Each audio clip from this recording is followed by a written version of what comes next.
के तीसरी देवी यानी माता चंद्रघंटा की कथा। माता चंद्रघंटा तीसरी नवदुर्गा है। उनका नाम चंद्रघंटा है।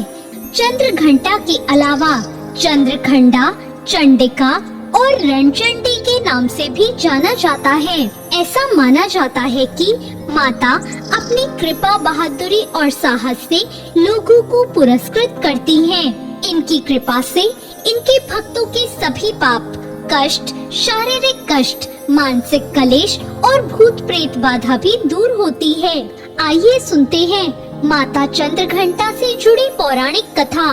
प्राचीन काल में देवताओं और असुरों के बीच काफी लंबे समय तक युद्ध हुआ। उस दौरान असुरों का राजा महिषासुर था और देवताओं के स्वामी इंद्र थे। युद्ध में असुरों की जीत हुई और महिषासुर ने देवलोक पर विजय प्राप्त करके भगवान इंद्र का सिंहासन हासिल कर लिया। महिषासुर ने इंद्र, सूर्य, चंद्रमा और वायु समेत सभी देवताओं से उनके अधिकार भी छीन लिए। स्वर्ग से निकाले जाने के बाद सभी देवतागण इस समस्या से निकलने के लिए त्रिदेव ब्रह्मा, विष्णु और महेश के पास गए। वहां जाकर सभी देवताओं ने असुरों के किए गए अत्याचार और उनसे छीने गए सभी अधिकारों के बारे में भगवान को बताया। देवताओं ने त्रिदेव को बताया कि महिषासुर के अत्याचार के कारण स्वर्गलोक तथा पृथ्वी लोक पर भी विचरण करना असंभव हो गया है। तब यह सुनकर भगवान ब्रह्मा, विष्णु, महेश अत्यंत क्रोधित हो उठे। क्रोधित होने पर उन तीनों भगवानों के मुख से एक ऊर्जा उत्पन्न हुई। वो ऊर्जा जाकर देवताओं गण के शरीर से निकली ऊर्जा से मिल गई। यह ऊर्जा 10 दिशाओं में व्याप्त होने लगी। तभी वहाँ एक कन्या उत्पन्न हुई।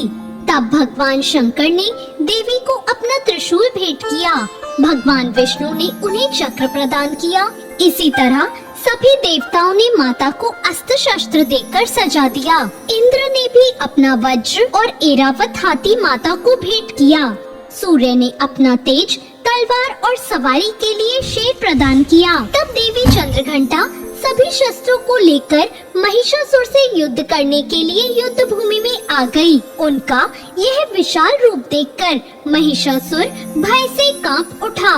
तब महिषासुर ने अपनी सेना को मां चंद्रघंटा पर हमला करने को कहा। कहते हैं कि महिषासुर की विशाल सेना क्षण भर में माता के कोप से नष्ट हो गई। चंद्रघंटा मां ने राक्षसों के समूह का संहार करने के लिए धनुष की टंकार को धरा।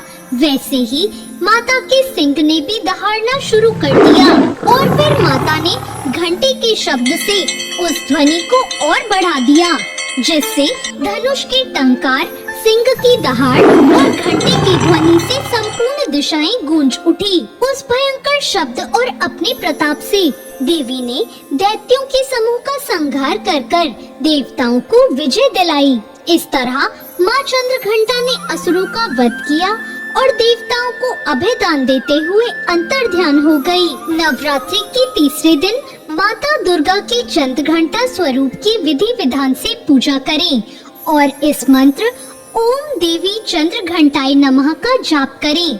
इसके बाद मां चंद्रघंटा को सिंदूर, अक्षत, गंध, धूप, पुष्प आदि अर्पित करें।